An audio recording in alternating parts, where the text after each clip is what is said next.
चला आज आली मंडईत. आज होती नव्याची पौर्णिमा, त्यामुळं मला गव्हाची लोंबी आणि हरभऱ्याचा ढाळा घ्यायचा होता. ते सगळं घेऊन घरी आले आणि अशा वाती करायला बसले. 9 दिव्यांना 9 वाती केल्या. आई आणि वर्धन इकडे पिठाचे दिवे आणि बाकीचे सगळं सामान जे काही लागतं ते बनवत होत्या. आईंला बघून जसे दिवे करतात तसं वर्धन पण माझा इकडे दिवे करत होता.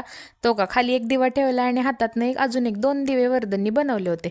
आणि असं काय फायनली सगळं बनवून झालं होतं. आणि हे दिवे लावल्यानंतर छान किती दिसतंय ना. सगळं बनवून झाल्यानंतर आई आणि मी बाहेर चंद्राला ओवाळायला आलो होतो आणि चंद्र ना खूपच छान दिसत होता, पण माझ्या कॅमेऱ्यामध्ये तो काही येईना.